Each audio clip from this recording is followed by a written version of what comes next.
अस्सलामुअलैकुम, मैं हूं समर अब्बास। जब मुल्क सैलाब की तबाहकारियों के बायस एक सानहे से गुजर रहा है, ऐसे में उम्मीद तो ये होनी चाहिए कि हमारी सियासी क़यादत एक पेज पर होगी और मुतासरीन की दाद रसी के लिए हम आवाज होगी, लेकिन सूरत हाल इसके बरक्स है। हुकूमत का सियासी इस्तेकाम का ख्वाब पूरा होना तो दूर की बात, मुल्क की सियासत में शिद्दत का अंसर बढ़ता जा रहा है। इसकी एक झलक आज उस वक्त दिखाई दी जब इमरान खान की बहन अलीमा खान पर रावलपिंडी में मीडिया टॉक के दौरान अंडा फेंक दिया गया और उन्होंने कहा कि ये बिल्कुल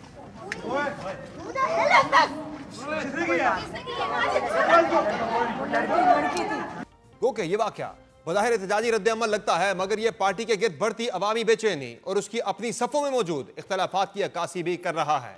इसकी तस्दीक इस अमर से भी हो रही है कि अलीमा खान पर अंडा फेंकने वालों का ताल्लुक खुद PTI से ही बताया जा रहा है। अंडा मारने वाली खवातीन भी वाक़े के फौरी बाद फरार होकर अपनी गाड़ी में जा बैठी, तहम PTI के मुश्तल कारकुनों ने उन्हें घेर लिया। पुलिस के मुताबिक अंडा फेंकने वाली खवातीन का ताल्लुक PTI से है, जो खैबर पख्तूनख्वा से आल गवर्नमेंट एम्प्लॉइज ग्रैंड अलायंस और आल पाकिस्तान क्लर्क एसोसिएशन के प्लेटफॉर्म से अपने मुतालबात के हक में एहतजाज करने रावलपिंडी आई थी। पुलिस के मुताबिक खवातीन ने सवालात के जवाब ना देने पर अलीमा खान पर अंडा फेंका। पुलिस ने दोनों खवातीन को हिरासत में लेकर अडयाला चौकी मुंतकिल कर दिया, जबकि PTI रहनुमाओं का कहना है कि खवातीन के खिलाफ मुकदमा दर्ज किया जाएगा। ये एक्शन इस बात की तरफ इशारा कर रहा है कि पार्टी के अंदर इख्तलाफात सिर्फ ऐवानों तक महदूद नहीं बल्कि अवामी सतह पर भी फूट रहे हैं। PTI में ग्रुप बंदी इसलिए भी इंतहा को जाती दिख रही है क्योंकि इमरान खान की अहलिया बुशरा बीबी की बहन ने भी अलीमा खान के साथ पेश आई वाक़े को ड्रामा करार दे दिया है। मरियम रियाज भट्टू ने एक्स पर जारी बयान में कहा कि अच्छा ड्रामा लगा हुआ है, आप सब बेवकूफ बनने जा रहे हैं। उनका मजीद कहना था कि चीजों का तज्जिया करना चाहिए, डॉट्स कनेक्ट करें और फिर किसी नतीजे पर पहुंचे। इस बयान पर वज़ीर दाखिला मोहसिन नकवी का तंजिया मौक़िफ़ भी सामने आया, जिनके बकौल बुशरा बीवी की बहन कह रही है कि अलीमा खान ने खुद को ही अंडा पड़वाया और वो ये ड्रामा कर रही है। पार्टी के अंदरूनी इख्तलाफात पार्लिमानी पार्टी इजलास में भी खुलकर सामने आए, जहां शेख वकास अकरम और जुनैद अकबर के दरमियान सख्त जुमलों का तबादला हुआ। ज़राए के मुताबिक पार्लिमानी पार्टी इजलास में शेख वकास अकरम ने PAC में जुनैद अकबर की कारकर्दगी को मायूसकुन करार दिया, जिस पर जुनैद अकबर ने जवाब देते हुए कहा कि सियासी खाना बदोश हमारी कारकर्दगी पर जुमले नहीं कसें। जुनैद अकबर ने वकास अकरम से कहा कि एक साल में आप अपनी कारकर्दगी दिखाएं। जमशेद दस्ती मेंबर भी नहीं थे, फिर भी उनका मामला उठाया। इजलास में जुनैद अकबर ने कहा कि वकास अकरम पिछले एक साल से पार्लियामेंट नहीं आए, अब कौन सी कारकर्दगी का पूछ रहे हैं। दूसरी जानिब पार्लियामेंट के अंदर तो PTI ने सैलाब हो या दहशतगर्दी जैसे मसाइल किसी भी कौमी मामले पर बहस में शामिल होने के बजाय एहतजाज और बाइकआउट की हिकमत अमली अपनाई और अपना अलहदा सियासी राय-अमल अपनाते हुए पार्लियामेंट के बाहर अवामी असम्बली लगाई, जिसमें न सिर्फ बलूचिस्तान में 8 सितंबर को होने वाली शटडाउन हड़ताल की हिमायत का ऐलान किया गया, बल्कि जस्टिस अतर मिनल्ला की कराची बार में की जाने वाली तकरीर को भी सराहा गया। वाज़ेह रहे कि सुप्रीम कोर्ट के जज जस्टिस अतर मिनल्ला ने अपनी तकरीर में आइन की बालादस्ती पर बात की और हाइब्रिड निज़ाम के खिलाफ आवाज उठाई थी, जिसे PTI ने अपने सियासी बयानिए के साथ जोड़कर मजीद तक़वियत दी। इस अलामती असम्बली में बैरिस्टर गौहर की पेश करदा करारदाद के जरिए यह मुतालबा भी किया गया कि 26वीं आईनी तरमीम के खिलाफ पटिशंस फुल कोर्ट में सुनी जाए, जबकि उन्होंने हाइब्रिड निज़ाम को मावराए कानून समझकर मुस्तरद करने का ऐलान किया। दूसरी जानिब पार्लियामेंट में पार्टी से रवा रखे गए रवैये पर भी बैरिस्टर गौहर ने यह वाज़ेह किया कि इस सूरत हाल में मुज़ाकरात नहीं हो सकते। ये तमाम मंजरनामा सिर्फ पार्लियामेंट और अवामी जलसों तक महदूद नहीं, अदलिया के अंदर भी एक हलचल दिखाई दे रही है।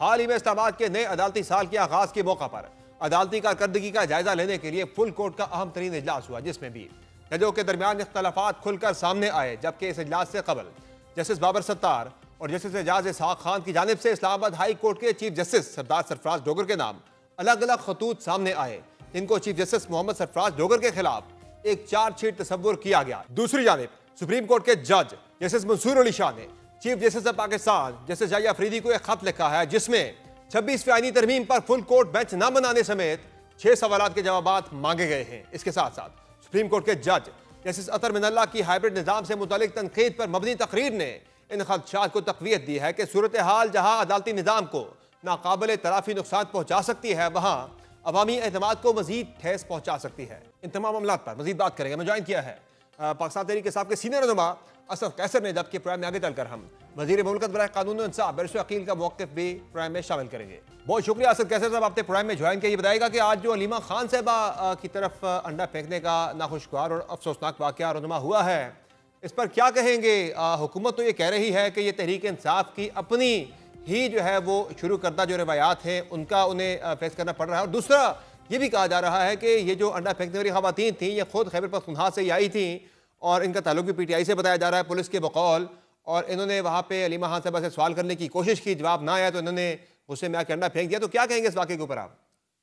वैसे मैं आपसे सफर साहब बताना हूँ ना कि अंडा लाना और फिर उसको फेंकना और इस वजह से सवाल किया, ये सारा ड्रामा है, ये एक साजिश है और ये हुकूमत की ईवा पे हुआ है सब कुछ। और ये जो है ना कोई मजीद इस किस्म की कोई पैनिक फैलाना चाहती है। यानी देखे, अलीमा आपा क्यों उधर जाती है? आप रूटीन में उसके जो उसके कानूनी हक है उसका अपने भाई से मुलाकात जो हफ्ते में एक दफा होती है वो करने दे। जब अदालत में जो है ना ट्रायल हो तो उसको करने दे। और आप जब वो नहीं देते, आप जो है ना उसका एक कानूनी हक है। इमरान खान तो चलो मुल्क का प्राइम मिनिस्टर ना सही, एक आम शहरी है। आम शहरी तो आपको पता है कि ये डकैत और कातिल और स्मगलर की भी जैन मिलवर के जो रूल्स है उसके मुताबिक मुलाकात होती है। तो आप हमें वो जो रूल्स के मुताबिक मुलाकात भी नहीं करने दे रहे हैं, जो हमारे कानूनी और आईनी हक है वो भी नहीं करने दे रहे हैं। तो मतलब ये क्या फिर जो है ना इस किस्म का ड्रामा करके को मतलब नहीं, हुकूमत की समझ नहीं आ रही कि ये हुकूमत किस सिमत पे चल पड़ी है। एक तो चूंकि हुकूमत तो है नहीं, हुकूमत को डंडे की हुकूमत है। ये तो आज आज आतिफ खान ने तो वो उसमें बात की, उसने कहा कि मेरे साथ है कि मैंने बैठा था, मैंने उससे कहा कि अच्छा आप कौन से हल्के से हैं? तो वो जो है ना चुपके से उसने कहा कि मेरे कान में कहा कि जी मैं फार्म 47 वाला हूँ। यानी वो खुद भी समझते हैं, उसकी बीवियां उसके बच्चे सब समझते हैं कि मुंतखब लोग नहीं है और ये हमें बैठे हमारी पॉलिसियां बनाते हैं, कर्मचारी तो करते ये जो असद कैसर साहब अंडा फेंकने वाली खवातीन थी, आप किस बेसिस पे कह रहे हैं, और क्या आपके पास मालूमात आई है वहाँ से कि ये तहरीक इंसाफ से इनका कोई ताल्लुक नहीं था और ये हुकूमत इमा पर ही इन्होंने ये सारा कुछ किया? ये बिल्कुल। आपका देखो हम तो अंदाजा है सबको या आपकी जानते हैं ना, मालूमात है इस अगर पे? देखिए हम तो आपको पता है मैं पीटीआई का 9 साल से सूबाई सदर रहा हूँ। एक एक को जानता हूँ, इस खवातीन को पीटीआई में कोई नहीं जानता, इसका कोई ताल्लुक पीटीआई से नहीं है। ये सही है। सिर्फ जो है ना बाहर से किराए के लोग लाए गए थे। ये सारा साजिश हुकूमत का है। हुकूमत अगर इस किस्म के कल्चर को डेवलप करना चाहते तो इसकी अपनी मर्जी है, क्योंकि फिर तो ये कोई भी पब्लिक में नहीं जा सकेगा। फिर तो सियासत जितना गंदगी की तरफ लेके जा रहे हैं, बहुत अफसोसनाक है। हमारा लेकिन मुतालबा ये है कि चूंकि ये जो उन्होंने किया है इसके खिलाफ कानून के मुताबिक जो है कार्रवाई होनी चाहिए। अभी इस हुकूमत से हम क्या मुतालबा करेंगे? क्या सही है। तो हुकूमत असद कैसर है साहब नहीं? एक और भी कहानी में ट्विस्ट आया है आज शाम, जब बुशरा बीबी की बहन मरियम रियाज भट्टू साहिबा ने जो है वो पार्टी के अपने ऊपर तनकीद कर दी है। वो ये कह रही है कि ये सारा ड्रामा है और ये खुद से करवाया गया है। वो तो जो है वो अलीमा खान साहिबा को तनकीद का ध्यान बना रही है कि उन्होंने खुद ये सारा कुछ करवाया है। वो तो यानी जो पार्टी के अंदर जो एक वो ग्रुपिंग है बुशरा बीबी और अलीमा खान वाली, वो बिल्कुल खुलकर सामने आई है। नहीं, मुझे मैं उसकी नहीं देखा है। वो शायद कोई और उसका वो हो और जो इसको गलत ट्विस्ट दी जा रहे हैं उनका तो सर ट्वीट आया है, मरियम रियाज भट्टू साहिबा ने ट्वीट किया है कि ये सब ड्रामा है, डॉट्स को कनेक्ट करें, तब सूरत हाल को एनालाइज किया जाए। वो तो ये कह नहीं रहे थे, क्या जिस पे मोहसिन नकवी साहब ने वाकया तंजिया उन्हें जवाब भी दिया है कि आप ये कहना चाह रही है कि अलीमा खान ने खुद ये सारा कुछ करवाया अपने हवाले से। किसने कहा? ये मोहसिन नकवी ने उन्हें फिर तंजिया जवाब दिया इस पे मरियम रियाज भट्टू को कि देखो बुशरा बीबी ये की तो बहन बात जो है सामने आ गई ना। इल्जाम लगा रही है जनाब कि मोहसिन ये अलीमा खान ने खुद करवाया आपने साथ सारा कुछ। मोहसिन नकवी इतनी बड़ी बड़ी चीजों पे वो स्टेटमेंट नहीं देता और एक मामूली उस पे ट्वीट पे उसने फौरी तौर रद्द-ए-अमल दिया। ये एक सेट ड्रामा है। देखिए तो क्या ये इस जिस तरह ड्रामे चल में पड़े, मरियम रियाज भट्टू भी शामिल है क्या? मैं नहीं जानता, मुझे पता नहीं है कि क्या किसने उसने क्या ट्वीट किया है, मुझे डिटेल में पता नहीं है। ये वाकया जो हुआ है ये इंतहाई काबिल मजम्मत है हम्म। और इसकी जितनी भी मजम्मत की जाए कम है। और हम समझते हैं कि सियासत में शाइस्तगी होनी चाहिए। इस किस्म के बिल्कुल रवैये सियासत की जो है ना एक काबिल नफरत अमल बना रही है। सही है। इसके अलावा असद कैसर साहब, पार्लियामेंट के अंदर भी तहरीक इंसाफ के मामलात जो है वो अभी तक फुली डिसाइड नहीं हो सके कि 77 में से तकरीबन अभी भी 25 अरकान ऐसे हैं जिन्होंने कमेटियों से इस्तीफे नहीं दिए और स्पीकर भी वो इस्तीफे मंजूर नहीं कर रहे। आपका बाइकआउट भी चल रहा है, वो गवर्नमेंट ख़त्म करवाने में संजीदा दिखाई नहीं दे रही। बातचीत के लिए भी बैरिस्टर गौर साहब ने आमादगी जाहिर की, लेकिन खान साहब ने फिर उस पर मजीद जो है वो कोई आगे लाया अमल नहीं दिया। तो किस तरफ जा रहे मामलात? मुफाहमत की तरफ जा रहे हैं या ये मामला मजीद जो है वो बिगड़ेगा? देखिए सबसे पहली बात तो ये है कि जो इस्तीफों की बात आपने की है, हमारे तकरीबन तमाम लोगों ने रिजाइन दे दिए हैं। कुछ हमारे दोस्त हैं जो मुल्क से बाहर हैं, कोई उम्र पे गए, कोई बाहर गए हुए हैं, और कुछ सैलाब के इलाकों में जो है ना वो असेंबली में शिरकत नहीं की है। तो सब ने राबिती भी किए हैं, और अमित डोगर साहब इंशाल्लाह वो नेक्स्ट वीक में सारे जो है रिजिग्नेशन वगैरह वो कंप्लीट हो जाएंगे। देखिए, एक डिसीजन खान साहब ने किया है, कोई एक भी जरूरत नहीं कर सकता कि उसकी अगर किसी ने पीटीआई में रहना है, और अगर कोई समझता है कि जो मैंडेट उसको मिला है वो इमरान खान की वजह से, उसके आर्डर से कोई आगे पीछे नहीं होगा। सही है। वो फुली इंशाल्लाह ताला सब हो जाएगा, क्योंकि ये मुल्क से बाहर है, कोई सैलाब में उधर अपने इलाकों में मसरूफ है। जब भी आएगा तो ये हो जाएगा इंशाल्लाह।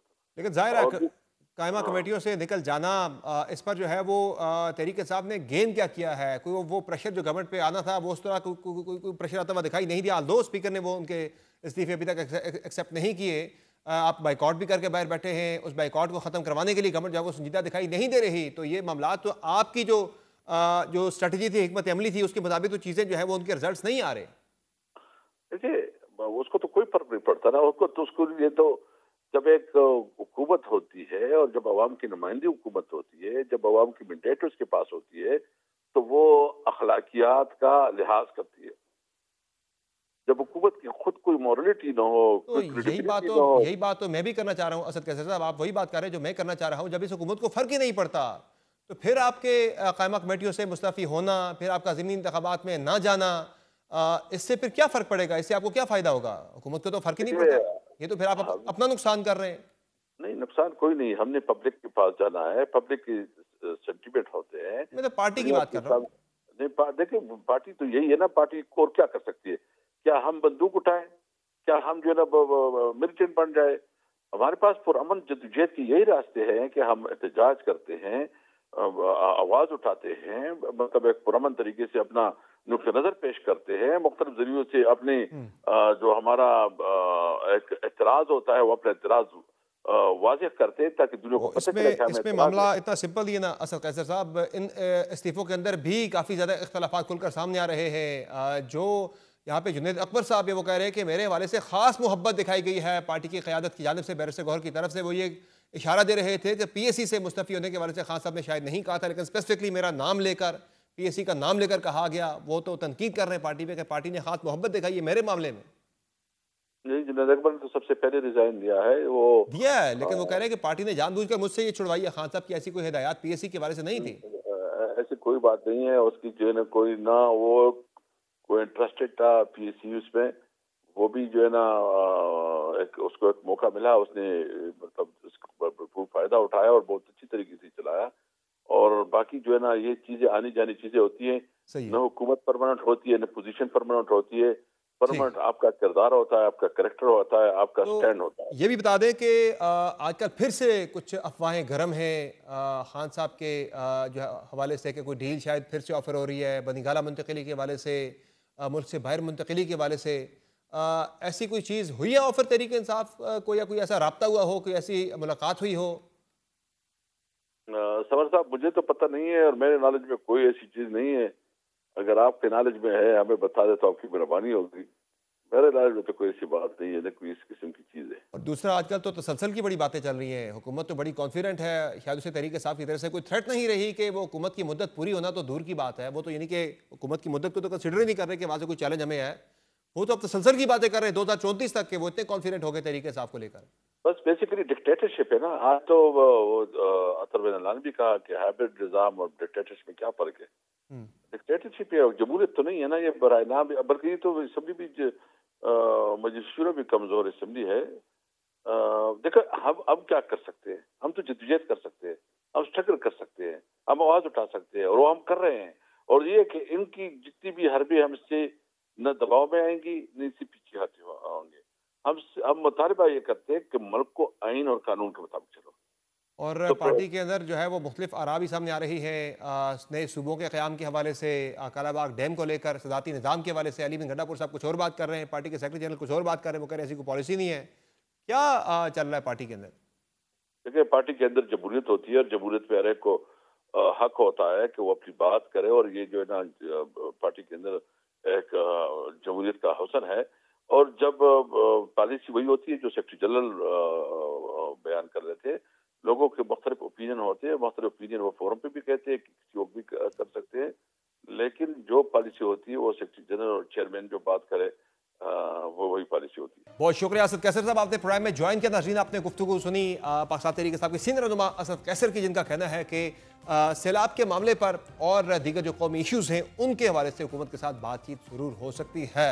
प्रोग्राम में आगे बढ़ेंगे और बात करेंगे। हमारे साथ मौजूद हैं वज़ीर मुमलिकत बराए कानून और इंसाफ बैरिस्टर अकील मलिक। बहुत शुक्रिया बैरिस्टर अकील मलिक साहब, आपने प्रोग्राम में ज्वाइन किया। सबसे पहले तो बताइएगा कि पाकिस्तानी सियासत में जो शिद्दत का अंसर बढ़ रहा है, जो कि बड़ा अफसोसनाक भी है, इस पर क्या कहेंगे? आज जिस तरह से इमरान खान की बहन हलीमा खान पर अंडा फेंका गया, सियासत में बढ़ती ये जो इंतहा पसंदी है या फिर ये जो शिद्दत का अंसर है, इसकी क्या वजह है और क्या कहेंगे इस पे आप? बिस्मिल्लाहिर्रहमानिर्रहीम। समर साहब, बहुत बहुत शुक्रिया। देखिए, बिल्कुल जो आज हलीमा साहिबा के साथ हुआ, मैं तो उसकी मजम्मत करता हूँ और बिल्कुल वो काबिल मजम्मत भी है। शदीद और सख्त अल्फाज में किसी सियासी कारकुन के साथ, किसी फैमिली मेंबर के साथ और on top of to top it all off actually एक खातून के साथ, तो ऐसा बिल्कुल भी नहीं होना चाहिए। लेकिन थोड़ा सा अपने रवैयों पे भी नजरसानी की जरूरत है। आपको याद होगा कि ये जो गंदी रवायत है, माजरत के साथ मुझे ये लफ्ज़ इस्तेमाल करना पड़ा, कि ये ऐसी रवायत जो स्याही फेंकने वाली, जूते फेंकने वाली, अंडे फेंकने वाली, ये इसी पार्टी की तरबियत है इनके अपने लोगों को। और हमारी पार्टी ने तो कभी ऐसी तरबियत नहीं की हमारी, और हमने हमेशा जमहूरी और सियासी रवैयों पे जो है अच्छा इखलाक जो है और वो उस हवाले से उन रवैयों को अपनाया है। लेकिन एक जो ऐसी सख्त रवायात जो शायद बुरी रवायात हैं, जो पीटीआई के दौर में परवान चढ़ी, और मैं तो मजम्मत कर रहा हूँ, लेकिन प्लीज आप कोई ऐसा बयान नहीं चलाएं किसी पीटीआई के लीडर का, किसी कारकुन का। जब ख्वाजा आसिफ साहब पे एपिसोड हुई, स्याही गिराई, उसके अलावा दीगर जो लोगों पे हुआ एहसन इकबाल साहब के साथ, तो उस पे तो मजम्मत नहीं हुई। उस पे तो उन्होंने कहके लगाए और हंसे और कहा कि जी इनके साथ तो ऐसा ही होना चाहिए। तो ये थोड़ा-सा अपने रवैयों पे भी नज़रसानी करने की ज़रूरत है। जो आपने अपनी पार्टी के लोगों को तरबियत दी है, वो ऐसी ही तरबियत है जो आज आपके अपने गले में आके खुद पड़ी है। लेकिन बैरिस्टर अकील साहब, वो जो वाक़यात था जिनका आप जिक्र कर रहे हैं, ख्वाजा आसिफ साहब वाला या एहसन इकबाल साहब वाला, वो तो तहरीक इंसाफ की तरफ से नहीं किए गए थे। वो तो एक मजहबी इंतहा पसंदी के वाक़यात थे, उसमें तो तहरीक इंसाफ का कोई अमल दखल नहीं था। देखिए, तहरीक इंसाफ ने जो अपने सियासी कारकुनान को तरबियत दी है, कभी भी उन्होंने इस ऐसे रवैयों को कॉल आउट नहीं किया, कभी भी ऐसे रवैयों को कंडेम नहीं किया। आज हम में कम से कम इतनी जुर्रत तो है कि हम उसको कंडेम कर रहे हैं और हम कह रहे हैं ये गलत हुआ। हालांकि किया उनकी अपनी पार्टी के लोगों ने, अपनी पार्टी के लोग जो प्रोटेस्ट करने आए थे उन्होंने किया। हमने तो हमेशा यही कहा कि सियासत में इखलाक का दामन नहीं छोड़ना चाहिए। लेकिन जो रवैये, जो तरबियत पीटीआई के लोगों की हुई, उन्होंने हमारे साथ जिस भी किसी वजह से ऐसे वाकयात हुए, उन्होंने हमेशा उस पे क्या हो गई है उसका सारे तबस्सुर मामले उड़ाया की जो और उन्होंने इंटरोगेशन हमेशा और उसको तफ्तीश या बढ़ा तहकीकात वगैरह चढ़ा हो के गई हैं कि ये उसको तहरीक कॉल आउट नहीं इंसाफ किया, के लोगों ने उसको किया है? तस्वीर आई। ये तहरीक इंसाफ के लोगों ने किया है, नून लीग का इसमें कोई अमल दखल नहीं था, चूंकि एक वकील की तरफ से कोई दरखास्त भी आई है मरीम नवाज साहब के खिलाफ इंदराज मुकदमा की इस वाक़े को लेकर, यानी आप कह रहे हैं कि नून लीग का कोई अमल दखल नहीं है इसमें? जी बिल्कुल, नून लीग का कोई ताल्लुक नहीं है और ये इनकी अपनी पार्टी के लोग थे जो खैबर पख्तूनख्वा से आए थे और ये एहतजाज के लिए आए थे। और ज़ाहिर बात है, जो इनकी all government employees grand alliance जो एपीसी है और वो अली अमीन गंडापुर के खिलाफ, इनकी पार्टी के खिलाफ जो है एहतजाज करने आई थी, क्योंकि उनकी सैलरीज जो हैं वो डिले हो रही हैं और उसी के साथ-साथ जो इंतज़ामी मामलात हैं उसके ऊपर तो एहतजाज तो करने सर, वो अगर केपी आ से आए गए। थे, इसका मतलब ये तो नहीं है कि केपी से आने वाला हर बंदा ही तहरीक इंसाफ का है। केपी के अंदर आपकी पार्टी का भी हो सकता है, वो एएनपी का भी हो सकता है, वो किसी और सियासी जमात का भी हो सकता है। केपी में पाकिस्तान मुस्लिम लीग नून की या पीपल्स पार्टी की या दीगर किसी जमात की हुकूमत तो नहीं है। पिछले 12 साल से मुलाजिम, बरसरे आप कह रहे हैं इक़्तिदार ना, जो है वो मुलाजमीन थे, पीटीआई है। मुलाजमीन तो किसी जमात के भी हो सकते हैं ना, वो तो लाजमी नहीं तहरीक इंसाफ के ही हो कि वो अगर केपी से देखिए, हैं। पिछले 12 साल से जो हुकूमत है वो तो पीटीआई की है, वो एक फैक्ट है, ना आप डिनाई कर सकते हैं ना मैं डिनाई कर सकता हूँ। और उसी हुकूमत के खिलाफ जो है ऐसे इकदामात उठाए गए जो कि मैं आपसे कंडेम भी कर चुका हूँ पहले भी, और उसी के खिलाफ एहतजाज के लिए, क्योंकि जो पार्टी की पॉलिसी है, जो तमाम तर पार्टी की कमांड है, वो फिल वक़्त अलीमा साहब उसकी लाइन एंड लेंथ देती हैं, तो ज़ाहिर-सी बात है कि वो वेरियस लेवल्स पे एहतजाज अपना रिकॉर्ड करवाते होंगे और ठीक है। उन्होंने हलीमा साहिबा के सामने भी अच्छा, एहतजाज रिकॉर्ड अकील किया। मलिक साहब, ये बताएं कि तहरीक इंसाफ की अगर हम बात करें तो उन्होंने कायमा कमेटियों से इस्तीफ़े दे दिए हैं। उनके मेजॉरिटी में जो कायमा कमेटी के अंदर उनके जो अरकान कौमी असम्बली बैठे हुए थे, उनके इस्तीफ़े एक्सेप्ट नहीं किए गए स्पीकर की जानिब से। दूसरा जो मामला है बाइकॉट तहरीक इंसाफ कर रही है असेंबली के इजलासों का, वो बाइकॉट अब खत्म नहीं करवा पा रहे। तीसरा जो मामला है तहरीक इंसाफ के साथ मुज़ाकरात के हवाले से भी कोई क्लियर पॉलिसी इस हुकूमत की दिखाई नहीं दे रही। क्या वजह है? तहरीक इंसाफ के हवाले से कोई क्लैरिटी अभी तक हुकूमत की पॉलिसी में नजर नहीं आ रही, इसकी क्या वजह है और करने के जा रहे तहरीक इंसाफ के साथ? देखिए, हमारे ज़हन में तो बड़ी क्लैरिटी है और हमारी क्लैरिटी बिल्कुल एग्ज़िस्ट भी करती है। हमने तो उनको बिल्कुल क्लियरली बताया कि जहाँ पे आप बात करना चाह रहे हैं, वहाँ पे बात नहीं होगी और वहाँ से भी जवाब आया कि सियासी जमातें खुद आपस में बात करें। अब जब बातचीत का बाब खुलना ही है, तो उसपे बानी पीटीआई ने भी एक मस्बत यू टर्न लिया और उन्होंने कहा कि बिल्कुल बातचीत होनी चाहिए। इस तज़ब्ज़ब का जो शिकार हैं ये इस पार्टी और इसके लोग, इसके अंदर मुझे समझ नहीं आती कि एक तरफ खान साहब कहते हैं कि जी बातचीत होनी चाहिए और सबके साथ बातचीत कर लें। अभी हालिया आपने प्रेस कॉन्फ्रेंस में देखा जिसमें बैरिस्टर गौहर ने खुद ये बात की। उन्होंने कहा इलेक्टोरल रिफॉर्म्स पे बात होगी, दीगर सियासी इश्यूज हैं उन पे बात होगी। लेकिन उसके बाद इनको देखें कि रवैये कमेटियों से इस्तीफे दे दिए, जो जो कि इस्तीफे अभी स्पीकर ने एक्सेप्ट नहीं किए। लेकिन उसके साथ ये भी देखें कि 25 ऐसे इनके एमएनएज हैं जिन्होंने इस्तीफे कमेटियों से नहीं नहीं दिए दिया, सही। और कई ने अपनी मनपसंद कमेटियों से इस्तीफे दिए और कई ने कुछ इस्तीफे उन कमेटियों के नहीं दिए। तो ये एक जो कन्फ्यूजन एग्जिस्ट करती है पीटीआई के लोगों में और पीटीआई के मेंबरान में, इसको भी तो देखा जाए क्योंकि खान का हुक्म तो उन्होंने नहीं माना। जो 25 लोग हैं जिन्होंने इस्तीफे जिन नहीं 25 दिए। लोगों ने इस्तीफे नहीं दिए, क्या ये इन कांटेक्ट है हुकूमती बेंचेस के साथ?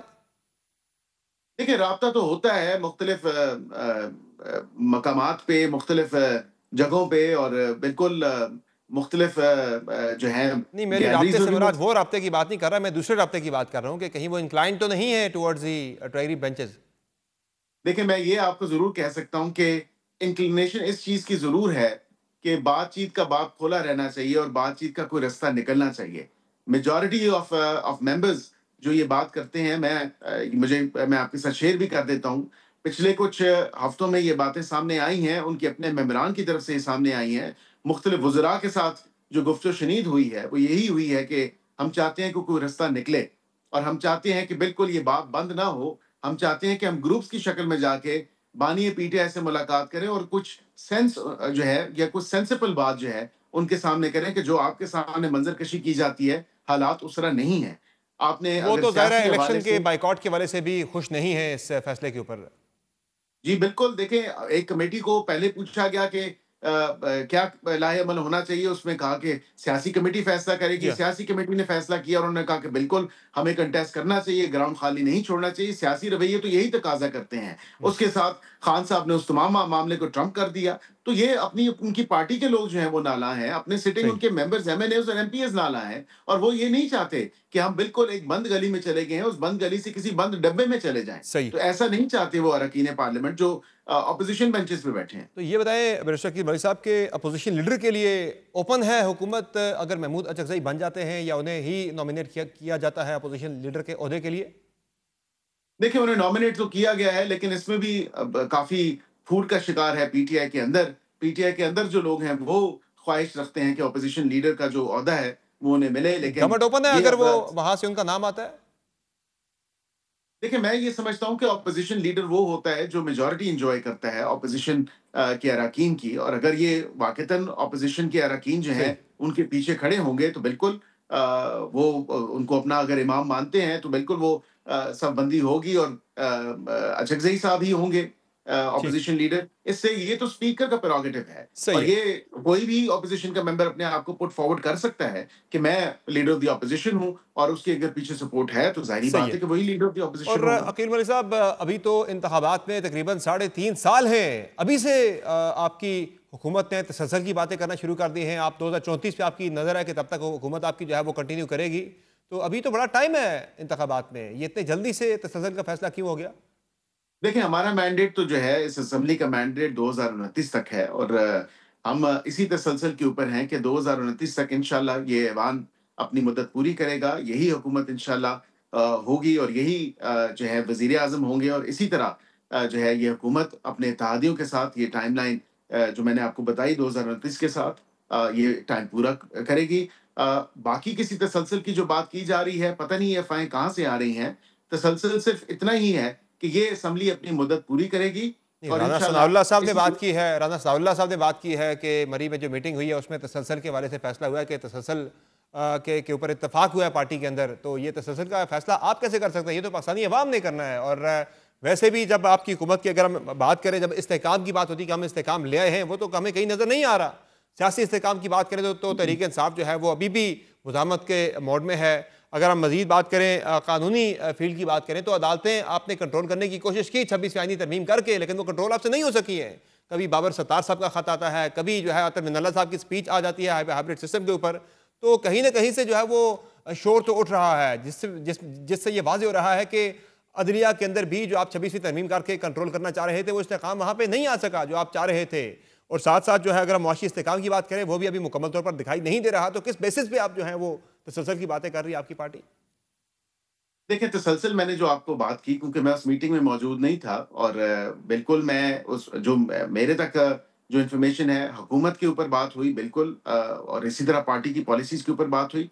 तो लीडर्स पार्टी के बैठते हैं तो ये डिस्कशन होती है। इसमें कोई अचंभे की या कोई ऐसी नई बात नहीं है। तसलसल यही है कि 2029 तक ये असेंबलियाँ अपनी मुद्दत पूरी करेंगी। बिल्कुल, अवाम ने ही फैसला करना है और जब हम अवाम के पास जाएँगे वोट के लिए 2029 के टाइम के बाद, तो इंशाल्लाह आप देखेंगे कि अवाम भी सेंसिबल फैसला करेगी और अवाम भी पाकिस्तान के हक में फैसला करेगी। और वो फैसला जो आप कह रहे हैं कि शायद माशी इस्तेकाम नहीं है, तमाम तर इंडिकेटर्स आज भी उठा के देख लें तो माशी इस्तेकाम मैंने तो मुकम्मल अल्हम्दुलिल्लाह इस्तेहकाम की उसकी बात तरफ की हम कि देखिए, ज़ाहिर है हम अभी तो भी सिर्फ अभी गामजन हैं। अभी भी हम बात करें, एक्सपोर्ट्स जो हैं वो डिक्लाइन हो रही हैं, बड़े इशूज़ हैं पाकिस्तान के अंदर अभी भी। और इस सैलाब के बाद तो ज़ाहिर है इसमें गवर्नमेंट का कसूर तो नहीं है, लेकिन काफ़ी माशी इशूज़ जो है वो पैदा होंगे।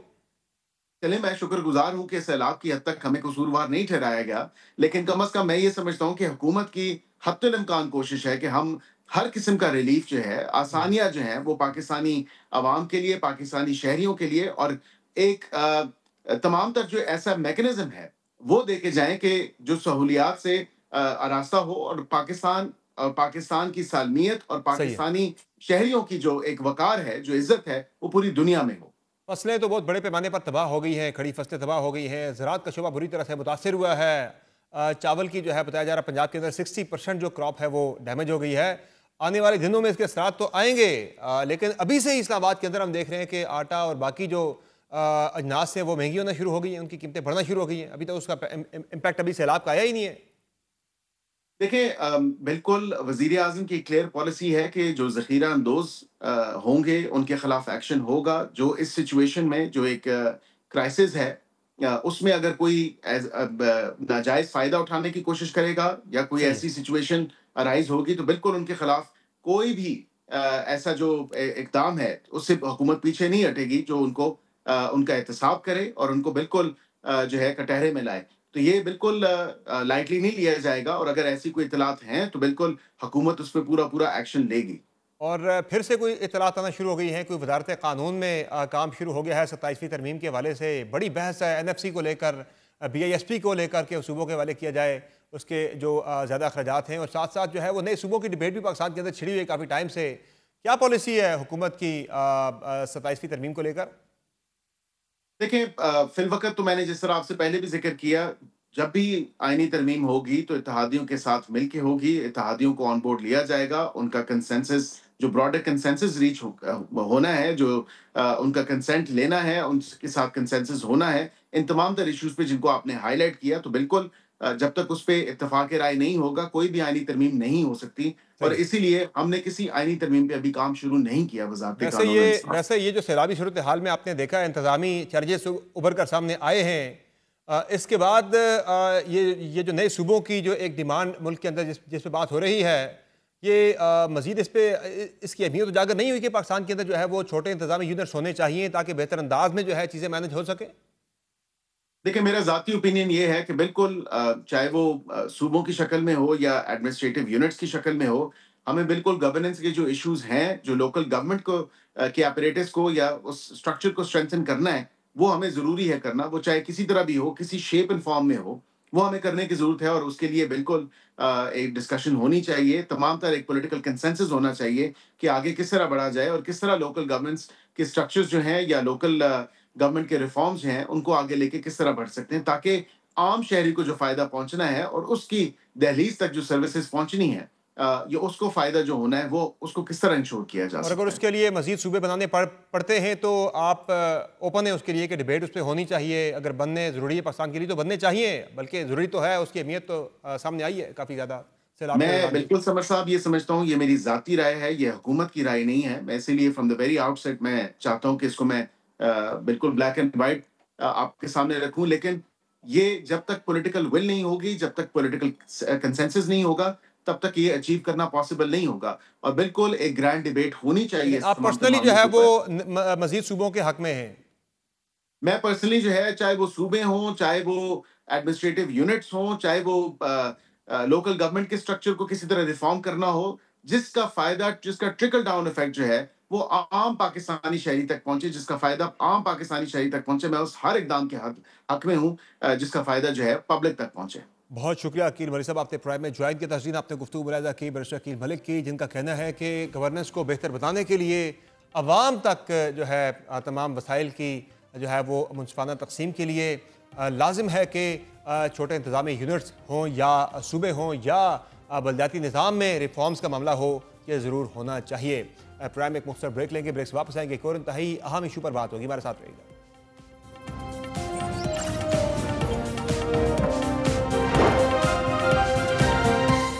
Welcome back.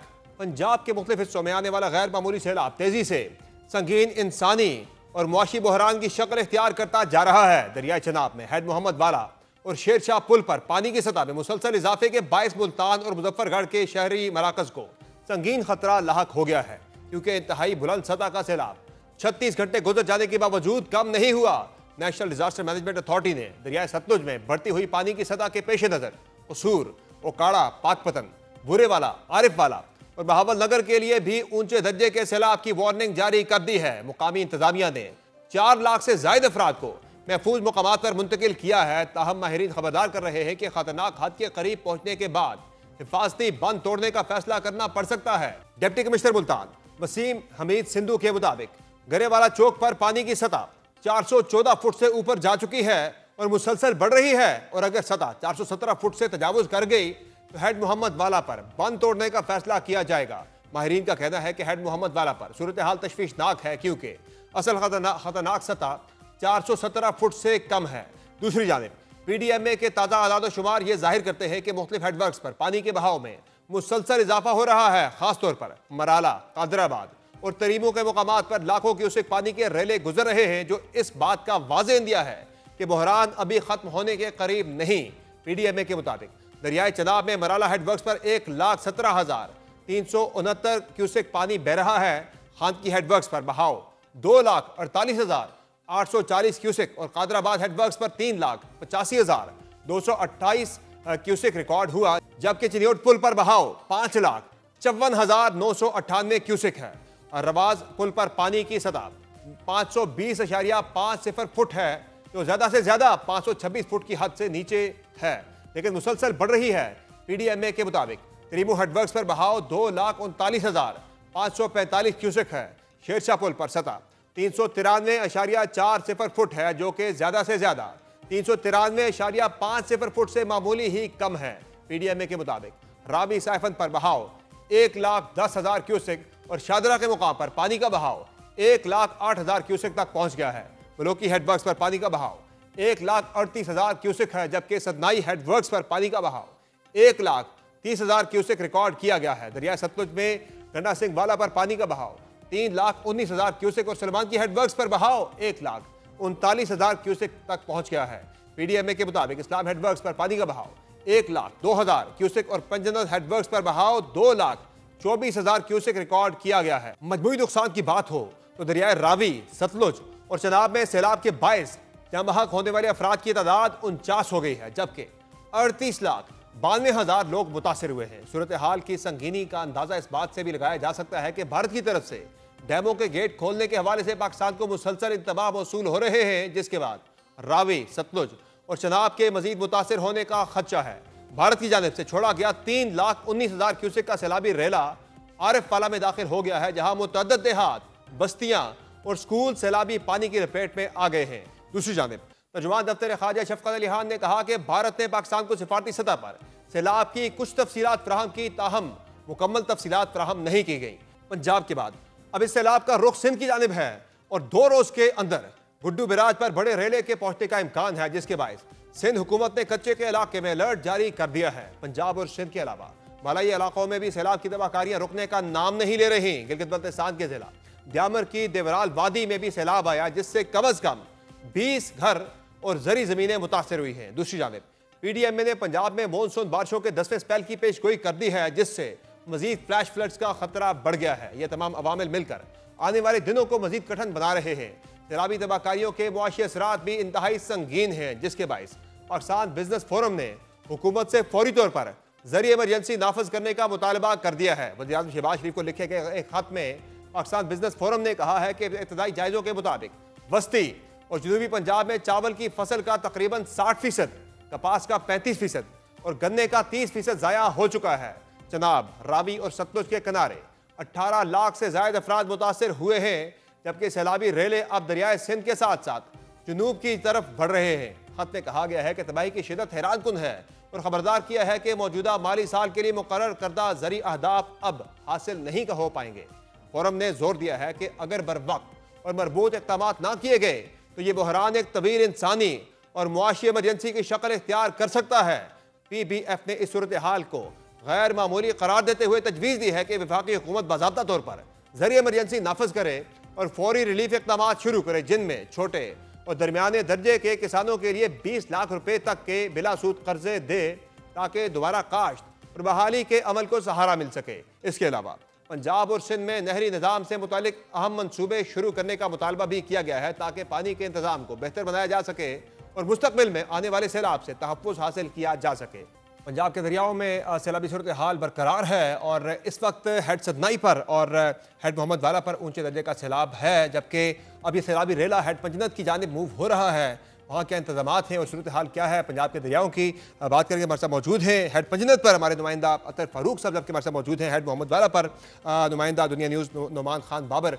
बहुत शुक्रिया नुमान खान बाबर आपका और अतर फारूक साहब आपका आपने ज्वाइन किया प्रोग्राम में। ये बताएगा पहले नुमान खान बाबर के क्या सूरत हाल है हेड मोहम्मद वाला पर?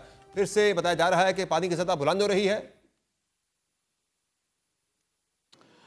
जी बिल जो हेड मोहम्मद वाला है सूरत हाल कि यहाँ पर इसको ब्रीच किया जाना था, बारूदी मवाद भी इसी सिलसिले में नस्ब किया गया था, लेकिन अब सूरत हाल कि 417 पर इसको ब्रीच करना था, लेकिन 414 तक पानी पहुँचा। अब एक पॉइंट जो है मजीद कम हुआ, जिसकी वजह से 413 तक पहुँच चुका है। अब ब्रीच करने के हवाले से जो है ऑप्शन जो है वो दूर होता जा रहा है। इसी तरह से शेर शाह बंद है, जहाँ पर पानी की सतह बुलंद हुई पहले, उसके बाद वहाँ पर भी 2 से 3 पॉइंट्स जो है पानी जो है कम हो चुका है। लेकिन सूरत हाल कि अभी भी सैलाब की जो तबाहकारियों का सिलसिला है वो जारी है। शेर शाह जो बस्ती है वो इस वक्त पानी में डूब चुकी है। बस्ती गागरा है, लंगड़ियाल है, अमरोट है और दीगर बस्तियां 138 बस्तियां जो है इस वक्त पानी में डूबी हुई हैं। अतर फारूक साहब ये बताएगा कि अब सारा जो सैलाबी रेला है तीनों दरियाओं से अब वो बढ़ना है, आगे जाकर हेड पंजनत की जानिब बढ़ रहा है और कल रात तक वहाँ पहुँचने के हवाले से इम्कानात है। अभी भी पानी की सतह वहाँ पर बुलंद होना शुरू हो गई है।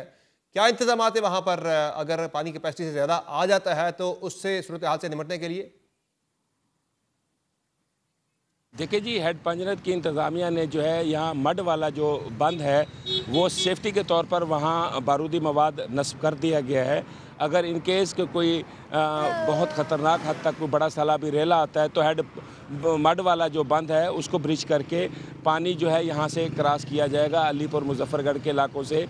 ताहम अभी तक जो इस वक्त गेज है हेड पंजनत की, तो इस वक्त यहाँ 3,10,489 क्यूसेक पानी का जो है बहाव है और इसकी जो सतह है उसमें मुसलसल इजाफा हो रहा है और हाई फ्लड जो है इसको डिक्लेयर किया गया, जिसके बायस इसकी तीनों जो नहरें थी, लिंक कनाल जो यहाँ से निकलती थी, उनको भी बंद कर दिए गए।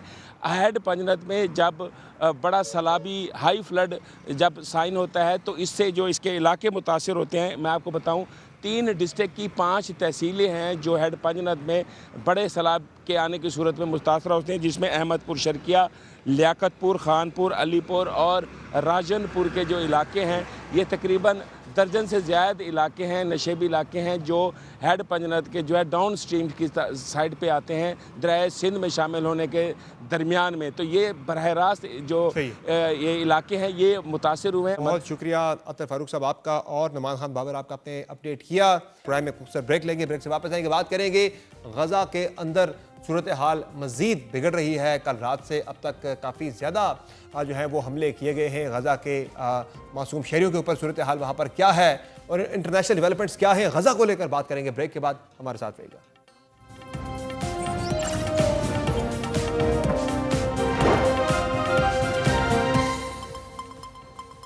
Welcome back.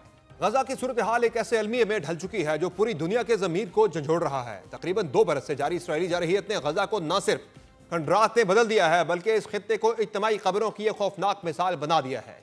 गुज़िश्ता रात इसराइल की जानिब से गजा पर मुसलसल हमले जारी रहे, जिसके नतीजे में 79 फ़लस्तीनी शहीद हुए, जबकि आज सुबह से इसराइली बमबारी के नतीजे में 44 अफराद शहीद हो चुके हैं, जिनमें 7 बच्चे भी शामिल हैं। अल जज़ीरा के मुताबिक इसराइल ने गुज़िश्ता 3 रोज़ में 250 से ज़ायद फ़लस्तीनी शहीद कर दिए हैं। ताज़ा आदाद शुमार के मुताबिक अक्टूबर 2023 से जारी इसराइली जारहियत के नतीजे में शहीद फ़लस्तीनियों की तादाद 64,231 हो चुकी है, जबकि ज़ख्मियों की तादाद 1,61,583 है। अक़वाम मुत्तहिदा के मुताबिक 2 साला जंग में इसराइली फ़ौज ने गजा के 21,000 बच्चों को माजूर भी किया है। अक़वाम मुत्तहिदा और इंसानी हमदर्दी के इदारे मुसलसल खबरदार कर रहे हैं कि अगर ये कार्रवाइयाँ इसी शिद्दत से जारी रहीं तो गजा के अवाम को कहत, वबाओं और इज्तिमाई बेदखली की एक ऐसी लहर का सामना करना पड़ेगा जो आने वाली नस्लों के लिए भी क़यामत से कम नहीं होगी। गजा के हालात एक इंसानी बहरान में ढलते जा रहे हैं। लाखों लोग बेघर हो चुके हैं, कहत और वबाओं के खतरात बढ़ते जा रहे हैं, जबकि अक़वाम मुत्तहिदा खबरदार कर रहा है कि शहर पर मुकम्मल हमले के नताइज नाकाबिल तसव्वुर तबाही ला सकते हैं। वाज़ेह रहे कि गुज़िश्ता रोज़ इसराइली फ़ौज ने यह ऐलान किया था कि उन्होंने गजा सिटी के 40% हिस्से पर कब्जा कर लिया है और अब इसके बाद इस पर मुकम्मल कंट्रोल हासिल करने के लिए एक बड़ी कार्रवाई की तैयारी की जा रही है। इसराइली फ़ौज के तर्जुमान के मुताबिक गजा सिटी का 40% हिस्सा हमारे कब्जे में है और अब हमास के बुनियादी ढांचे को तबाह करने के लिए एक बड़ी और ताकतवर कार्रवाई का आगाज होगा। अल अरबिया के मुताबिक फौजी हमलों में इजाफे के साथ इसराइल ने गजा में बड़े पैमाने पर इंखला के अहकाम जारी कर दिए हैं। रिपोर्ट के मुताबिक अब भी तकरीबन 2 लाख फ़लस्तीनी शहर में मौजूद हैं। मगरबी किनारे में इसराइली फ़ौज ने तुलकरम के इलाके अबू सफिया में मुतअद्दिद खानदानों को घर छोड़ने के अहकाम दिए हैं, जबकि अनाबता और जनूबी इलाके अरास में भी हमले किए गए। अरेबिया के मुताबिक सैकड़ों खानदान गजा से समंदर की तरफ नकल मकानी कर गए ताकि बमबारी से बच सकें। इसराइली हुकाम ने दावा किया है कि नए हमलों के नतीजे में 10 लाख फ़लस्तीनी जनूबी गजा की तरफ धकेल दिए गए हैं। इसराइली अदारे को गार्ड का कहना था कि 70,000 फ़लस्तीनी पहले ही शुमाली गजा छोड़ चुके हैं और जल्द ही एक नाम नेहाद इंसानी हमदर्दी पर मबनी जोन का ऐलान किया जाएगा जो वस्ती गजा के कैंपों से साहली इलाके अल-मवासी तक फैला होगा। अक़वाम मुत्तहिदा ने ऐलान किया है कि गुज़िश्ता 2 हफ्तों में तकरीबन 20,000 अफराद शहर छोड़ चुके हैं, लेकिन तकरीबन 10 लाख अफराद अब भी वहाँ मौजूद हैं। अक़वाम मुत्तहिदा के इंसानी हमदर्दी के हुक्काम ने खबरदार किया है कि गजा शहर पर मुकम्मल हमले के नताइज शहर के मकीनों और पूरी गजा पट्टी के लिए तसव्वुर से कहीं ज़्यादा तबाही ला सकते हैं। इस तबाही के बावजूद फ़लस्तीनी मुजाहिमती तंजीम हमास ने एक जामे सियासी हल पर आमादगी भी जाहिर कर दी है। तुर्क नशरियाती इदारे TRT वर्ल्ड के मुताबिक हमास ने कहा है कि उन्होंने 18 अगस्त को सालिसों की जानिब से पेश की गई तजावीज़ पर गजा का इंतजाम चलाने के लिए आज़ाद कौमी टेक्नोक्रेट इंतजामिया की तश्कील पर अपनी रजामंदी जाहिर कर दी है और तंजीम अब इसराइल के जवाब की मुंतज़िर है। हमास ने अपने इस अज़्म को दोहराया कि वो जामे मुआहिदे के लिए तैयार है जिसके तहत तमाम इसराइली कैदियों की रिहाई के बदले इसराइली जेलों में मौजूद फ़लस्तीनी कैदी रिहा किए जाएंगे। मनसूबे में गजा में जारी नस्ल कुशी को ख़त्म करना, इसराइली फ़ौज का मुकम्मल इनखला, इमदाद की फराहमी के लिए सरहदी रास्ते खोलना और तामीर नौ का आगाज़ भी शामिल है। हमास ने कहा कि टेक्नोक्रेट इंतजामिया को कबूल करना उस कोशिश का हिस्सा है और उस सवाल का जवाब भी जो इसराइली हुक्काम करते आए हैं कि गजा में हुक्मरानी कौन करेगा, जिसे वो कत्ल और गारत के तवील अरसे तक जारी रहने की तोजीह के तौर पर पेश करते रहे हैं। हमास ने कहा कि अमरीकी सदर डोनाल्ड ट्रंप की जानिब से ग्रुप से फौरी तौर पर 20 यरगमालियों को रिहा करने का मुतालबा किया गया, उसके बदले में फ़ौरन फ़लस्तीनी कैदियों को रिहाई मिल सकेगी। वाज़ेह रहे कि हमास ने 48 इसराइली और गैर मुल्की यरगमाल बनाए हुए हैं, जिनमें से 20 के बारे में कहा जाता है कि वो जिंदा हैं। तमाम इसराइल ने गजा जंग के खात्मे और तमाम इसराइली यरगमालियों की रिहाई के लिए जामे मुआहिदे की हमास की नई तजवीज़ को मुस्तरद कर दिया है। इसराइली वज़ीर आज़म बेंजामिन नेतन्याहू के दफ्तर ने इस तजवीज़ को अल्फाज का हेर फेर करार देते हुए मुस्तरद किया है। यह रवैया जाहिर करता है कि इसराइल जंग ख़त्म नहीं करना चाहता, बल्कि ताकत के जरिए कब्जे को मजीद मुस्तहकम करने के एजेंडे पर अमल पैरा है। आलमी सियासत में भी इस बहरान ने तकसीम पैदा कर दी है। बरतानिया और फ्रांस समेत मुतअद्दिद यूरोपीय ममालिक रवामा अक़वाम मुत्तहिदा जनरल असम्बली के इजलास में फ़लस्तीन को रियासत तस्लीम करने का कह चुके हैं। इसके जवाब में इसराइल के वज़ीर ख़जाना ने मगरबी किनारे के कई हिस्सों को ज़म करने का मुतालबा किया है ताकि फ़लस्तीनी रियासत के ख्याल को दफन किया जा सके। और अब इसराइल की इस जुनूनी सोच को मज़ीद हल्लाशेरी देने के लिए अमेरिका भी मैदान में आया है। अमेरिका ने उल्टा उन यूरोपीय ममालिक को धमकी दी है जो फ़लस्तीन को रियासत तस्लीम करने पर गौर कर रहे हैं। अमेरिका के वज़ीर ख़ारजा मार्को रूबियो ने फ्रांस और दीगर ममालिक पर तनकीद करते हुए खबरदार किया है कि इसराइल उसके जवाब में मगरबी किनारे को जम कर सकता है। अमेरिकी वज़ीर ख़ारजा का कहना था कि अमेरिका ने तमाम ममालिक को बता दिया है कि फ़लस्तीन को रियासत तस्लीम करने की बातें गलत और गैर हकीकी हैं। फ़लस्तीन को रियासत तस्लीम किया तो बड़े मसाइल पैदा होंगे और रद्द अमल आएगा। गजा की जंग अब सिर्फ एक इंसानी अलमिया नहीं रही बल्कि यह आलमी ज़मीर का इम्तिहान बन चुकी है। एक तरफ इसराइल ताकत के बलबूते पर गजा को मिटा देना चाहता है और दूसरी तरफ फ़लस्तीनी सियासी और अखलाकी बरतरी हासिल करने में कामयाब हो रहे हैं। अगर आलमी बरादरी ने अब भी खामोशी इख्तियार किए रखी तो आने वाली दहाइयों में यह बहरान एक ऐसे आतिश फ़िज़ा की शक्ल इख्तियार कर सकता है जो सिर्फ मशरक़ वस्ता नहीं बल्कि दुनिया के अमन के लिए भी तबाहकुन होगा। आज की शो में इतना ही, इजाज़त दीजिए, अल्लाह हाफ़िज़।